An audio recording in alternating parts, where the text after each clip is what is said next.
Good morning. Welcome again to Morning Devotions. Well, it's all back to work and traffic, and oh my goodness, wasn't the traffic fun yesterday coming back in? For those of you who left Manila and sat on the road to and from Baguio for 10 or 12 hours, I would like you to know that the streets of Manila were completely empty and completely wonderful for the last few days. Say, oh, Pastor, don't rub it in. I know, but Manila is such a wonderful place when there's no traffic that sometimes you just have to stay home and enjoy it in Jesus' name. So enjoy getting back to work today after the long holidays. I want to take you back to the book of Judges again today, to one of the saddest chapters in the Bible. It's Judges chapter 9. It's the story of Abimelech, one of the worst, most destructive leaders in all of Israel's history. And I want you to notice the first sign that something was going wrong. Judges chapter 9, beginning with verse 1. Abimelech, son of Jerubbaal, went to his mother's brothers in Shechem and said to them, and to all his mother's clan, ask all the citizens of Shechem, which is better for you, to have all 70 of Jerubbaal's sons rule over you, or just one man? Remember, I am your flesh and blood. When the brothers repeated all these to the citizens of Shechem, they were inclined to follow Abimelech, for they said, he is our brother. They gave him 70 shekels of silver from the temple of Baal-Berith, and Abimelech used it to hire reckless adventurers.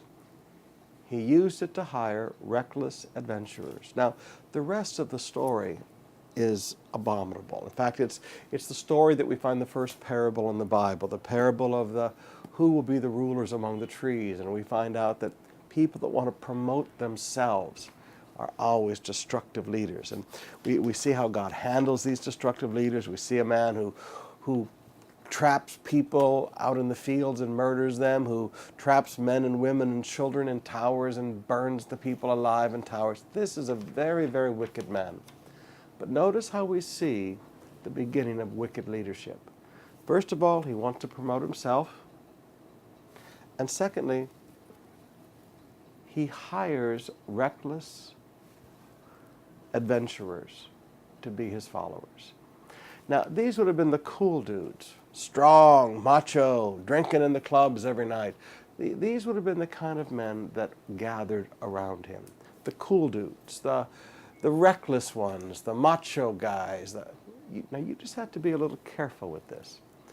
When you begin to see a leader surrounding himself with people like this, because he knows they'll do anything.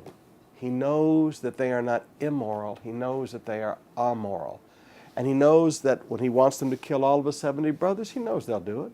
He knows that when he wants them to burn people alive in towers, he knows they'll do it. Reckless adventurers. When you make decisions of people to follow in life, look around at who does he hire?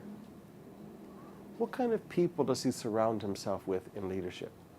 Is this a person who promotes himself politically? And is this a person who surrounds himself with the cool dudes, the reckless adventurers? That is a man who's willing to do anything to stay in power. That is not a person you want to follow.